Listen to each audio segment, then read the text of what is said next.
Darnold, first quarterback to win a Super Bowl on his fifth team or later. The reward for that is you don't play in the preseason. Dak Prescott did not play. Many other Cowboys starters did not play. That guy did not play, but he had a huge day. It's Devin Witherspoon. I'm going to tell you why he had a huge day shortly with the rap sheet. First quarter, no score. Drew Lock!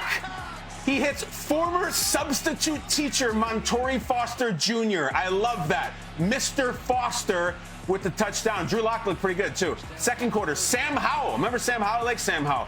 Launches it deep to undrafted rookie Camden Brown, who says, give me that! Camden Brown in traffic making the touchdown. What if I told you this was not the best Camden Brown touchdown catch of the day? I promise you. He's a rookie out of Southern Georgia.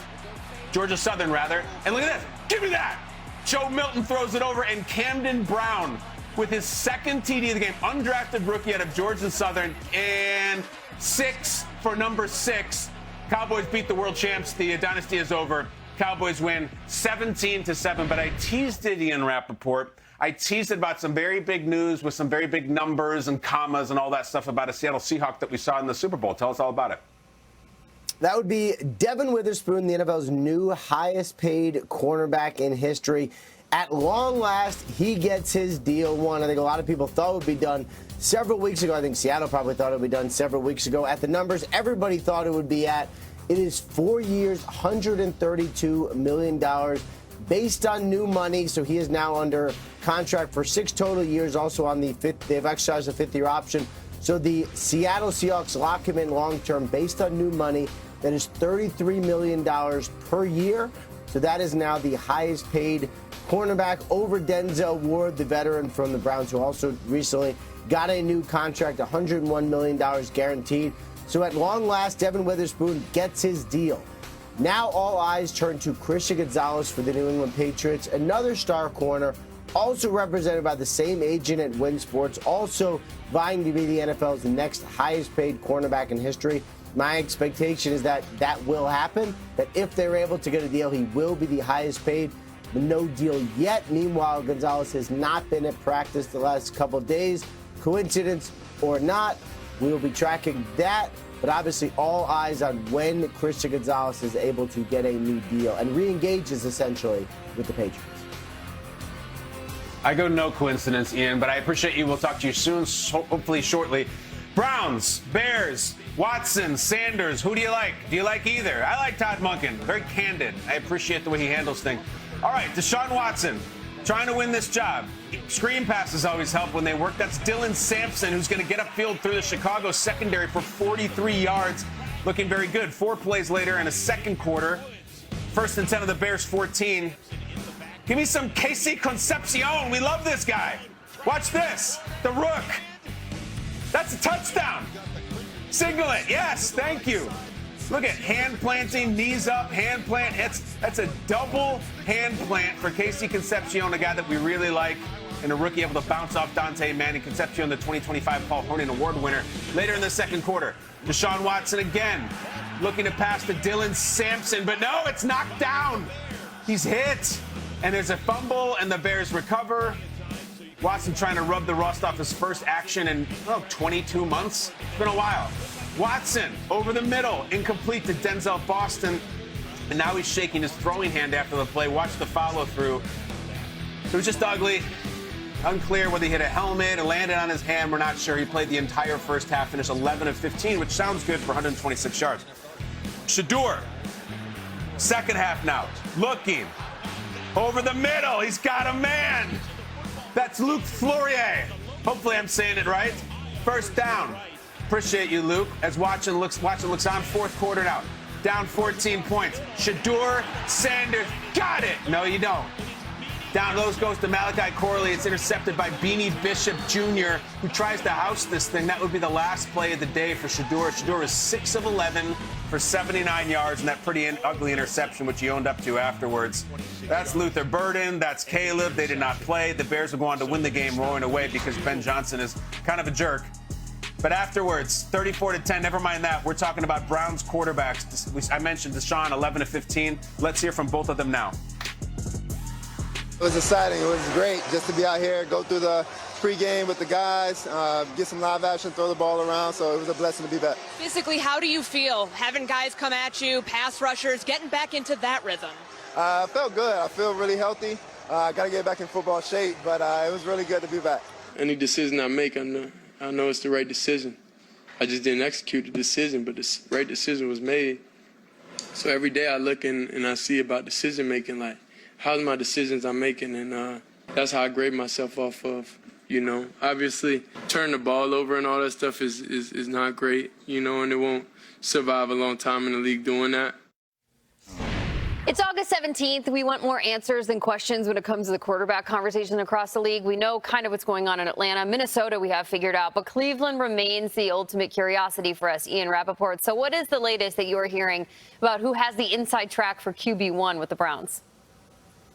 First of all, the Cleveland Browns came into this preseason with Deshaun Watson essentially having the inside track at their starting quarterback job because of experience, because of how well he can run the operation, and just overall proficiency. Now, Shedeur Sanders has pushed. He's certainly had his moments. You saw one of them there in the highlight, and he is going to have his opportunity next week. Basically, what the Browns have done is say Deshaun Watson starts week 1, Shedeur Sanders starts week 2 of the preseason, and then at that point, perhaps if all the data points are in, if they can collect all the info from spring practices to the training camp to the games, then maybe they can make a decision. The starter will start week 3 or not, and then just move forward like that, let the number 1 get all of the reps. So, yeah, I would say Deshaun Watson still in pole position for the job.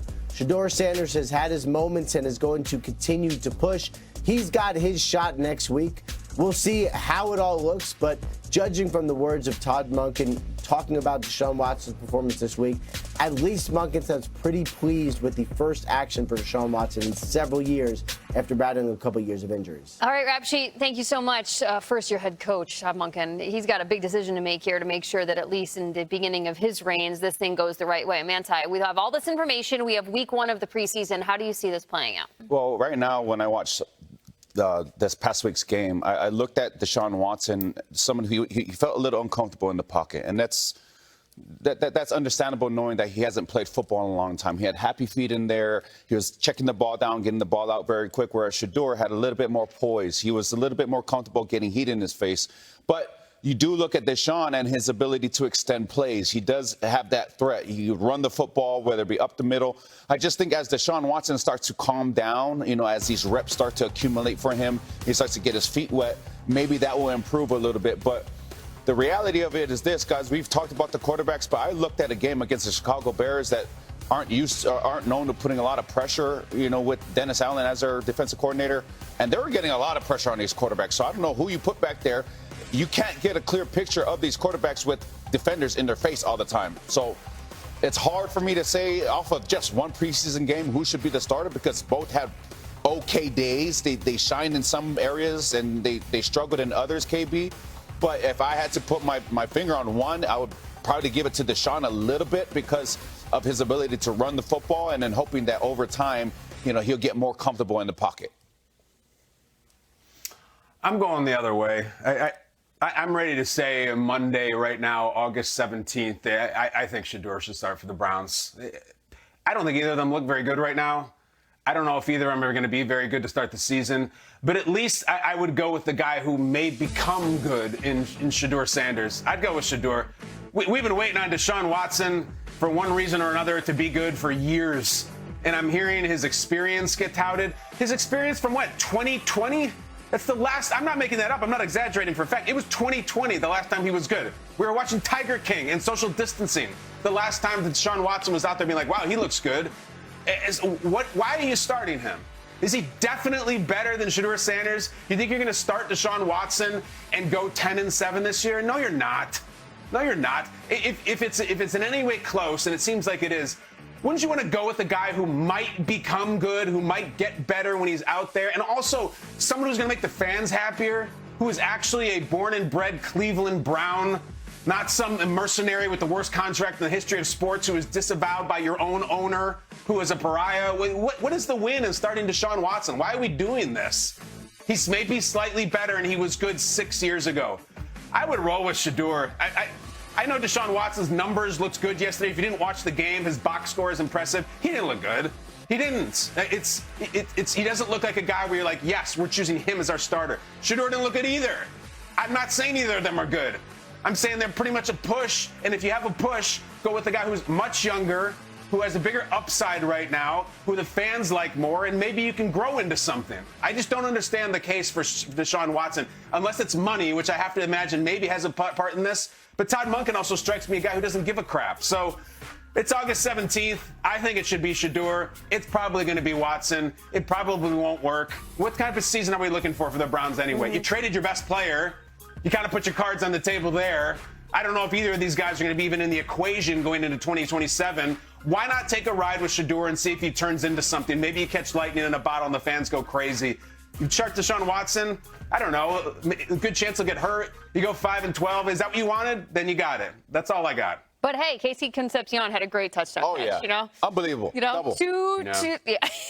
Double, stiff arm to the grass. Exactly. That's what I'm talking about. This is an absolute, it's a brutal situation for the Browns to be in because the ultimate luxury is to have a guy and not have to start him for a while. And that's where the Rams sit right now because their first-round pick showed promise on Saturday in his preseason debut. We talked a lot.